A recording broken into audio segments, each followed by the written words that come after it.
আমরা দেখছি প্রায় 150 ঘন্টা ধরে এই রাজু ভাস্কর্যে এই যে যারা 43 বিসিএস এর যারা গ্যাজেট বঞ্চিতরা রয়েছেন তারা আমরণ অনশনে, আপনারা জানেন প্রায় 150 ঘন্টা ধরে অবস্থান করছে, আমরণ অনশন করছে যারা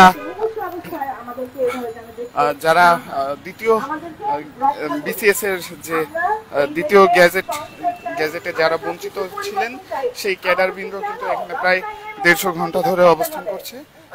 এখানে বিভিন্ন কত মাস ধরে সে 2020 সাল থেকে তারা অপেক্ষা করছে, তারা এখন অনশন ছাড়া তাদের তো আর উপায় নেই।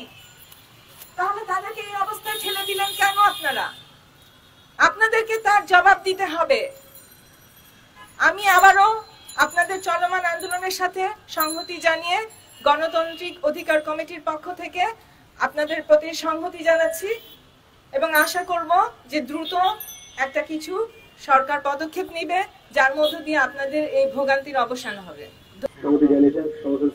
আমরা দেখলাম সমাজতান্ত্রিক ছাত্র সম্পাদক আমরা আমাদের এখানে গণতান্ত্রিক অধিকার ছাত্র ফ্রন্টের বিভিন্ন নেতাকর্মী, বিভিন্ন পর্যায়ের নেতাকর্মীরা এখানে উপস্থিত হয়েছেন, বিসিএস এর যারা আছেন তাদের সাথে সংহতি প্রকাশ করছেন। দাবিতে আমরা অনশন কর্মসূচি করছি, সেই আমাদের অনশন কর্মসূচি যেন সফল হয় এবং সফল করে আমরা উঠতে পারি সেই প্রত্যাশায় সামনের দিনও আমরা আপনাদেরকে সাথে পাবো, সেই প্রত্যাশা রেখে আপনাদেরকে আবার ধন্যবাদ জানিয়ে ধন্যবাদ জানাচ্ছি আর কি। আমরা দেখছি প্রায় 150 ঘন্টা ধরে এই রাজু ভাস্কর্যে এই যে যারা 43 বিসিএস এর যারা গ্যাজেট বঞ্চিতরা রয়েছেন তারা আমরণ অনশনে বসেছেন। সঠিক কি কারণে এখনো যারা কর্তৃপক্ষ আছে তারা কিন্তু এখনো তাদের সাথে কোনো যোগাযোগ করেনি বা তাদের কাছ থেকে কোনো সাড়া পাওয়া যায়নি, তো সঠিক কি কারণ হতে পারে এর পিছনে?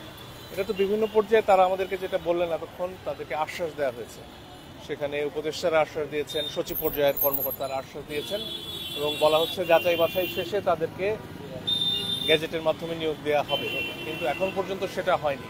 এই যে 4 মাস ধরে তাদেরকে ঝুলিয়ে রাখা হয়েছে এটা সরকার করতে পারে না, এটা আমরা স্পষ্টতই সরকারের কাছে দাবি জানাতে চাই।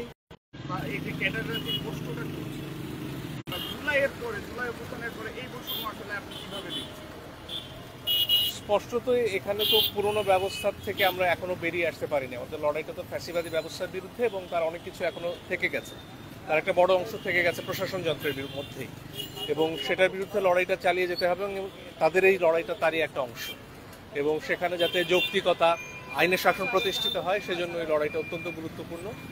এবং যে কারো বিরুদ্ধে যে সিদ্ধান্ত নেওয়া হয় না কেন সেটার কারণটা জানার সে মানুষের অধিকার, এটা তার আইনগত অধিকার, এই অধিকারটা প্রতিষ্ঠা করতে হবে এবং সেই ক্ষেত্রে তার যে আইনগত লড়াইয়ের অধিকার সেটা প্রতিষ্ঠা করা প্রয়োজন।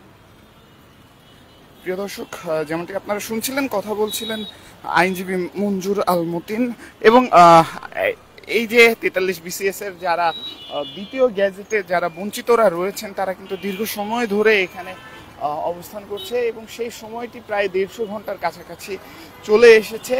দীর্ঘ 5 দিনের বেশি তারা অনশন করছেন, 5 থেকে 6 দিন, আজকে 6 দিন তাদের অনশন পরিপূর্ণ হলো। প্রিয় দর্শক, দ্য ডেইলি ক্যাম্পাসের সরাসরি সম্প্রচারে এই ছিল আমার কাছে 43 বিসিএস এর অনশন কর্মসূচি থেকে এই ছিল আমার কাছে সর্বশেষ। পরবর্তীতে আরো কোনো তথ্য কিংবা সংবাদ নিয়ে আপনাদের সামনে হাজির হব, ততক্ষণ পর্যন্ত প্রিয় দর্শক দ্য ডেইলি ক্যাম্পাসের সাথেই থাকুন।